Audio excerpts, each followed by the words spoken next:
सास बहू की कहानी। अरे पता नहीं मुझे क्या हो गया था। मेरी अक्ल ही मारी गई थी जो मैं इस मनहूस को अपने बेटे की दुल्हन बनाकर लाई थी। मुझे क्या पता था कि यह कमबख्त बंजर जमीन है। अरे एक से बढ़कर एक लड़की का रिश्ता आ रहा था। भला बताओ, 5 साल हो गए इंतजार करते हुए, बच्चा ना पैदा कर सकी, बाज कहीं की। मेरी सास लगातार बड़बड़ाए जा रही थी। उनके जहरीले शब्द सुई की नोक की तरह मेरे कानों में चुभ रहे थे। यह कोई पहला मौका नहीं था। उन्होंने तो शादी के दूसरे साल से ही ऐसे तानों से मेरी नाक में दम कर दिया था। राघव उनके इकलौते बेटे और मेरे पति थे। मेरे ससुर बहुत पहले गुजर गए थे। घर में पति और सास के अलावा कोई ना था। मेरी सास को पोते की बहुत ख्वाहिश थी। वह चाहती थी कि जैसे भी हो मैं उन्हें एक पोता दे दूं। मैं 2 बार लेडी डॉक्टर से अपना चेकअप करवा चुकी थी। मैं हर तरह से सेहतमंद थी। समझा बुझाकर मैं राघव जी को भी डॉक्टर के पास ले गई थी। उनकी रिपोर्ट भी बिल्कुल ठीक थी। डॉक्टर ने हम दोनों को समझाया भी था, आजकल ऐसे केस आम हैं। आप लोग बिल्कुल ना घबराएं, कुदरत जल्द ही आप पर मेहरबान होंगी।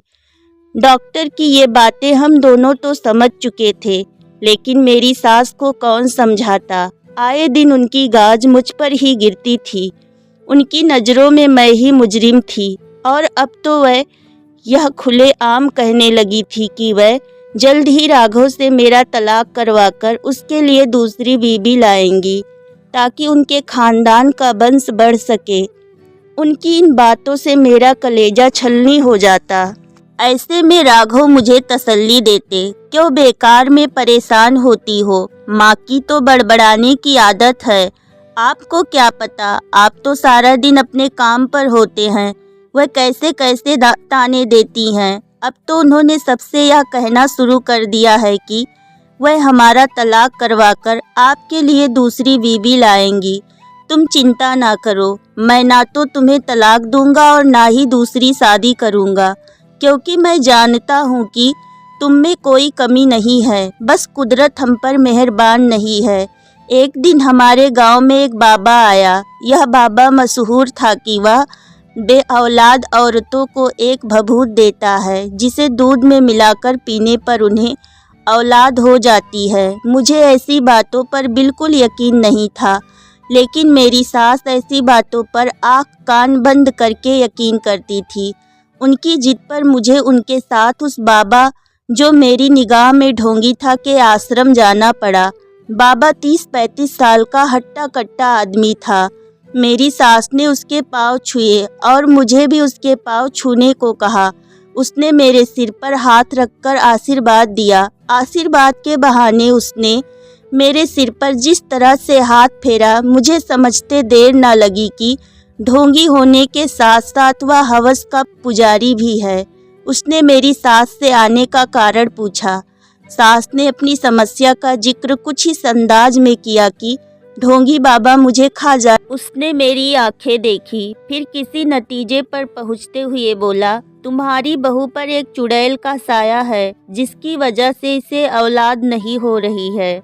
अगर वह चुड़ैल इसका पीछा छोड़ दे तो कुछ ही दिनों में यह गर्भ धारण कर लेगी, लेकिन इसके लिए आपको काली माँ को खुश करना पड़ेगा। काली माँ कैसे खुश होंगी? मेरी सास ने उत्सुकता से पूछा। तुम्हें काली माँ की एक पूजा करानी होगी। इस पूजा के बाद हम तुम्हारी बहू को एक भभूत देंगे। इसे भभूत अमावस्या की रात में 12 बजे के बाद हमारे आश्रम में अकेले आकर अपने साथ लाए दूध में मिलाकर हमारे सामने पीनी होगी।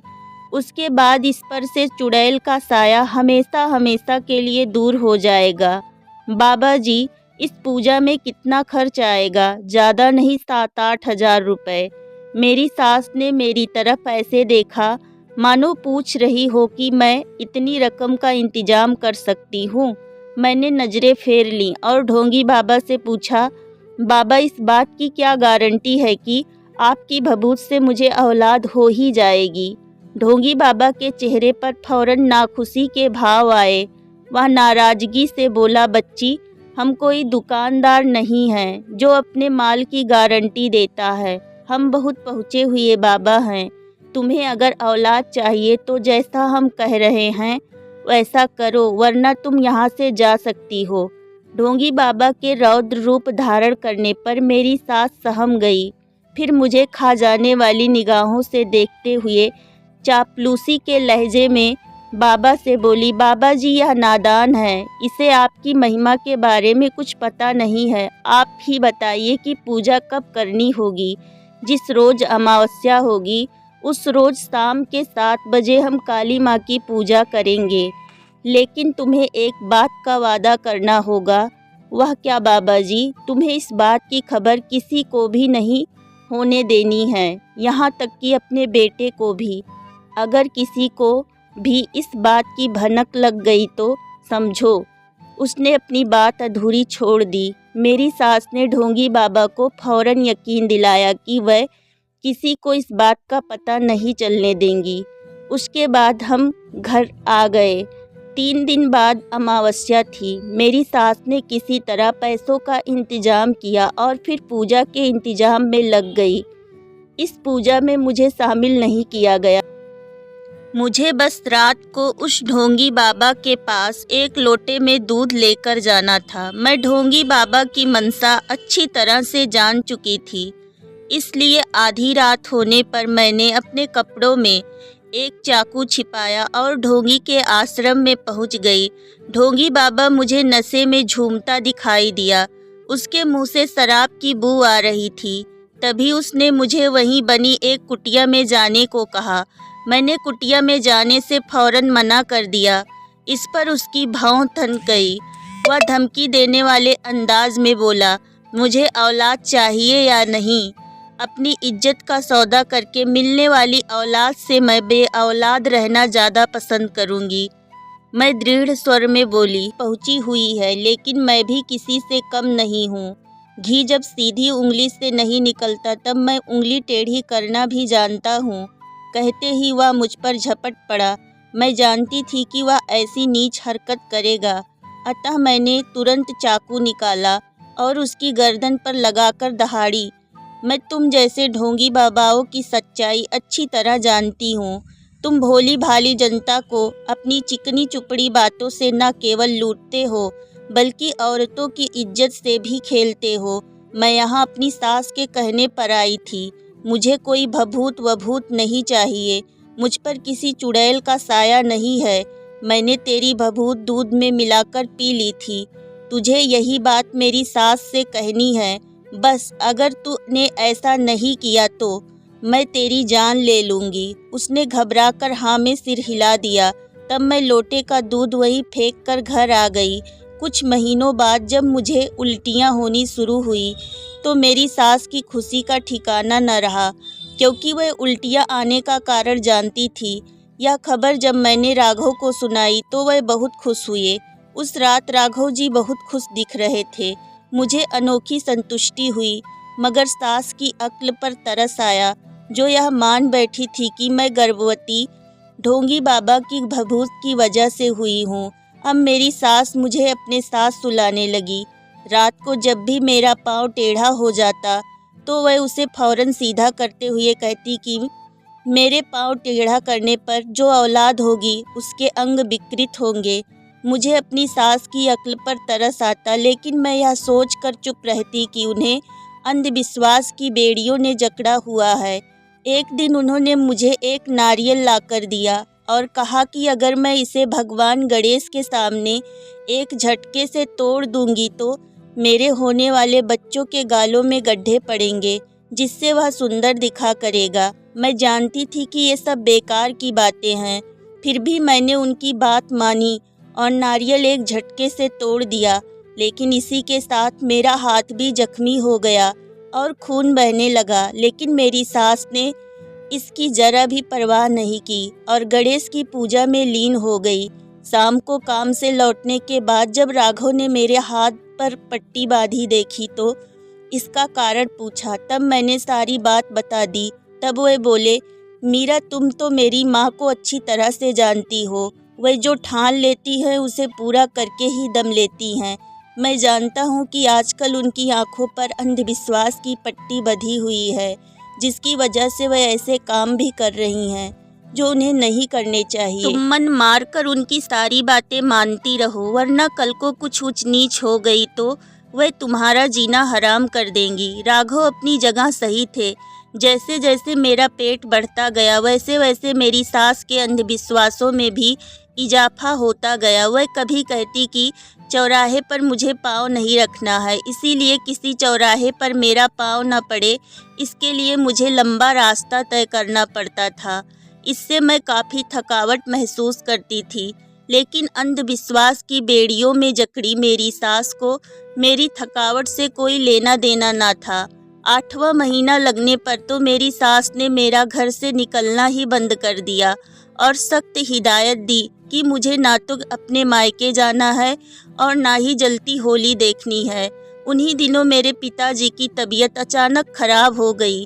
वे बेहोशी की हालत में मुझसे मिलने की गुहार लगाए जा रहे थे, लेकिन अंधविश्वास में जकड़ी मेरी सास ने मुझे मायके नहीं जाने दिया।